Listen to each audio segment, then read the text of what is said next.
మీ అందరికీ తెలుసు, ఈరోజు జరిపేటటువంటి మహానాడు రాష్ట్రంలో అబ్బా ఎంత గొప్పగా జరిగిందయా నెల్లూరు జిల్లాలో మహానాడు అనే పద్ధతిలో జరపాలని మరి కోవూరు ఎమ్మెల్యే గారు మరి తీసుకున్నటువంటి లీడర్షిప్ చాలా ధైర్యంతో తీసుకున్నటువంటి లీడర్షిప్. అట్లే ఎంపీ గారు కూడా దానికి మద్దతు పలికి సపోర్ట్ చేస్తూ పార్టీ అధ్యక్షులు వారు మన రవిచంద్ర గారు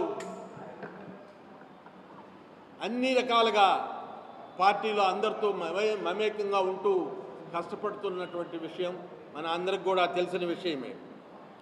మరి ఈరోజు మనం జరుపుకునేటటువంటి మహానాడు గురించి ఈ మధ్య పెద్దలకి వైఎస్ఆర్ పెద్దలకి మహానాడు డేట్ కాకముందే, డేటు ఫిక్స్ కాకముందే ఉలిక్కిపడ్డారు.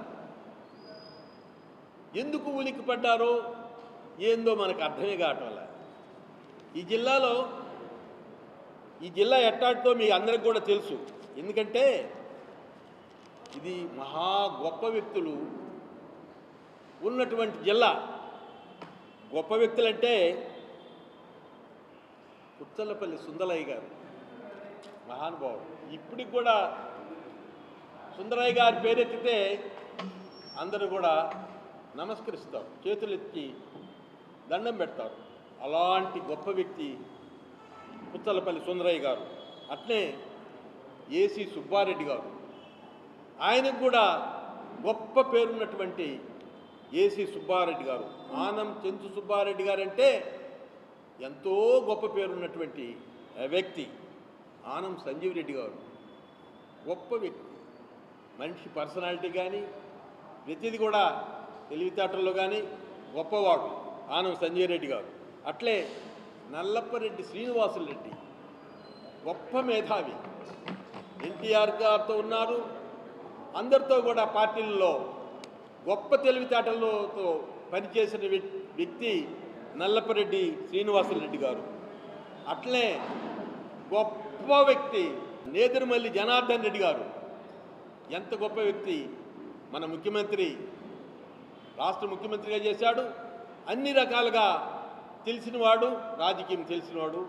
ఇలాంటి వాళ్ళు ఉన్నటువంటి మన జిల్లాలో ఈరోజు మహానాడు అనేది తెలుగుదేశం పార్టీ, మన ముఖ్యమంత్రి చంద్రబాబు నాయుడు గారు జరపబోతున్నారనేది, జరుగుతుంది అనేది 27, 28, 29 మీ అందరికి కూడా తెలిసిన విషయమే. మరి ఇంకొక విషయానికి వస్తే, మన మహానాడు గురించి ఎవరు మాట్లాడాలా? మేము మాట్లాడుకోవాలి. తెలుగుదేశం వాళ్ళు ఏం చేద్దామా, అటు చేద్దాము, ఎట్లా మనం గొప్పగా చేస్తామని మేము మాట్లాడుకోవాలి. మిగతా వాళ్ళకి ఎందుకండి జిల్లా? ఆ జిల్లా అక్కర్లే. మహానాడు పెడితే మేము మాట్లాడుకోవాలి కానీ ఇతరులు మాట్లాడకూడదు. అలాంటి సందర్భంలో వేరే పార్టీ వాళ్ళు కలుగు చేసుకుని మహానాడు గురించి మాట్లాడటం అనేది చేతగానితనం. చేతైన వాళ్ళు ఎవరు మాట్లాడరు. మనకెందుకు వాళ్ళు మహానాడు, వాళ్ళ పార్టీ, వాళ్ళ ఇది, మనం ఎందుకు మాట్లాడాలి, మనం ఎందుకు చేయాలని సైలెంట్గా ఉంటారు.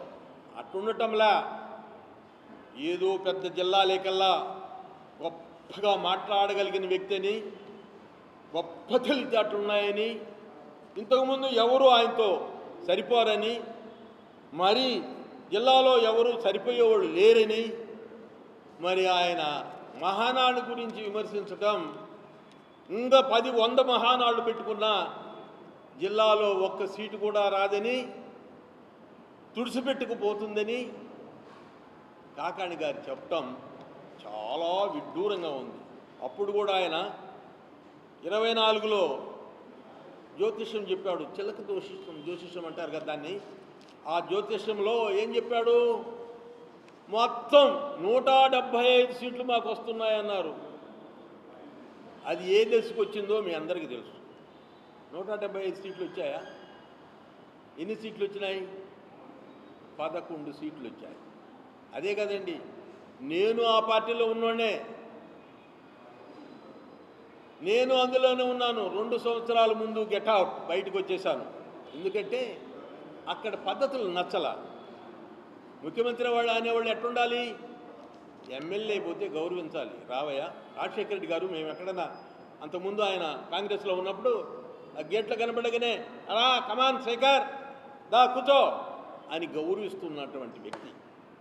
ఇది అది కాదు, ఎమ్మెల్యే కాదు, వాళ్ళ ఆయన కాదు, వాళ్ళ తాత కాదు, ఇంకా ఆయన మించిన వాళ్ళు కాదు, ఏజ్డ్ పర్సన్స్ ఎవరు పోయినా నిలబెట్టాల్సిందే, మాట్లాడాల్సిందే. కానీ కూర్చోమనే పద్ధతి కూడా లేకుండా ఆయనకన్నా నేను చాలా పెద్దోడిని. మేము ఎమ్మెల్యేగా పోతే నీ కొరకు నేను ఎమ్మెల్యేగా రాజీనామా చేసిన వ్యక్తినండి. మేము 18 మంది రాజీనామా చేశాం. మా వాల్యూస్ కాపాడాలి, నువ్వు నీ బాధ్యత అది. నువ్వు అది చేయకుండా మాకు టికెట్లు ఇవ్వు, నీ గ్రాఫులు బాగలేవు, నువ్వు బాగలేవు. నువ్వు యాడ్ నుంచి వచ్చినావు? అది రాజశేఖర రెడ్డి గారి కుమారుడిగా ఆయన పుణ్యాన నువ్వు ఒక తూరి ముఖ్యమంత్రి అయినావు. లేదు అవకాశాలు, ఇంకా అవకాశాలు లేవు. ఈయన కాకాని ఏందో చించుకుంటున్నారు, ఏమి లేవులా, చించుకున్న ఏం ఉండదు. ఇది నెల్లూరు, ఇది తారుమారు చేయగలిగిన జిల్లా. నీలాంటి వాళ్ళని చూసి ఉలిక్కి పడుతుంది. నీవు ఎంత గీరుకున్నా పుళ్ళు కావాల్సిందే కానీ ఇంకేమి కావు. ఒళ్ళంతా పుళ్ళు కావాల్సి వస్తుంది. నీకన్నా పెద్దవాడు సోమిరెడ్డి చంద్రమోహన్ రెడ్డి, నీకన్నా ముందు రాజకీయాలలోకి వచ్చినటువంటి ఆ వ్యక్తి, నీకన్నా ముందు మంత్రి అయినటువంటి వ్యక్తి, మంత్రి ఒకరి తూరు కాదు 2-3 తూర్లు 2 తూర్లు మంత్రి అయినటువంటి వ్యక్తి, నీకన్నా చాలా పెద్దోడు. నీకు మాత్రం తెలివితేటలేవు ఆయనకి. నువ్వు ఆ మనిషిని ఆయన పట్టుకొని బక్కోడు, పిరికిడి కండ లేదు, సన్నంగా ఉండడు. నీకు శరీరం అది జీన్స్ అండి, జీన్. అది వాళ్ళ తాతల తరం నుంచి వచ్చేటటువంటి జీన్. నీది అంతే, నీది జీనే. నువ్వు ఆయనకన్నా ఆమెను పొడిచి ఎత్తినట్లేవు. నీకు ఆ గుణాలు ఉన్నాయి. నేను కూడా పార్టీలో ఉన్నప్పుడు తమరిని కూడా గమనించినాము. నీకు పదవులు ఇప్పించింది అధ్యక్షుడి పదవి కూడా రాజమోహన్ రెడ్డి గారండి. నీకేం రాలా. నువ్వు జిల్లా పరిషత్ చైర్మన్గా ఉన్నావు, అప్పుడు పూర్తయిన దాకా రాలా. పూర్తయిన తర్వాత వస్తే ఆయన నీకు ఆ పదవి ఇప్పించింది. నువ్వు అందరినీ జిల్లాలో ఇంకా నన్ను మించిన రాజకీయవేత్త లేడు అని అనుకుంటున్నావు. వైఎస్ఆర్ పార్టీ ఇంకా నీ చేతిలో ఉంటే తుడిచిపెట్టుకోబోద్ది. 29లో కూడా అదే గతి పడుతుంది. ఇప్పుడు 10 ఉన్నాయా, 10 మాకొస్తాయి. తెలుగుదేశం పార్టీ గెలుస్తుంది, మళ్ళా 10. నువ్వు గెలిపించుకోలేవు, నీ చేత కాదు. ఎందుకంటే నీవు ఒక్కరపు భాష మాట్లాడుతున్నావు, ఏందో కేకలేస్తావు, దౌర్జన్యం చేసి మాట్లాడతావు, ఊగుతావు. ఎవరు లెక్క చేస్తారయ్యా? నేను మాత్రం ఇట్లాంటి వాళ్ళని చాలామంది చూశానండి. నాకు మాత్రం లెక్కలే. నేను చాలామందిని చూసినాను, నీకన్నా పెద్దోళ్ళని కూడా చూసినాం. ఎవరిని నిన్నేమి లెక్క చేయరు. సోమిరెడ్డి ఏదో పాప అట్ట ఉన్నాడని ఆయన మీదకి నువ్వు ఆయన సన్నంగా ఉన్నాడు. ఆయన పరిగెత్తు, ఎంత దూరం పరిగెత్తుతో ఏమవుతుందో. అది పెద్ద మనుషుల లక్ష్యం కాదు. నేను చెప్పాను చూడు, పెద్దోళ్ళు పరిపాలించిన ఉన్నటువంటి జిల్లా ఇది. ఈ జిల్లాలో ఈ ఎచ్చులు పడితే కుదరదని చెప్పేది నేను. అందుకే ఇది ఎంత గౌరవ మర్యాదలుగా ఉంటే అంత ఉన్నతమైన పేరు తెచ్చుకుంటారు. మీరు షార్ట్ ఇదిలో ఎట్టంటే అటు మాట్లాడి ఆమెను అరిస్తే, కేకలేస్తే, ఓ గోల చేస్తే, ఓ అని గోల చేస్తే అట్ట యాడంటే ఆడ గోల చేస్తావు, యాడంటే ఆడ అరుస్తావు, ఏదో అంటావు. ఎందుకయ్యా? నీలాగా మేము మాట్లాడలేమా? లేరేనా? మేము మల్లుకుంటాం. కాకపోతే మర్యాద గల మనుషులు గమ్ముగా ఉండారు. ఎందుకు ఇట్లాంటి రచ్చలు మనం చేసుకోకూడదు. జిల్లా మంచి జిల్లా, నెల్లూరు అంటే మంచి జిల్లా అని పేరుంది. రాష్ట్రంలో నెల్లూరుకి ఒక ఉన్నతమైన స్థానం ఉంది.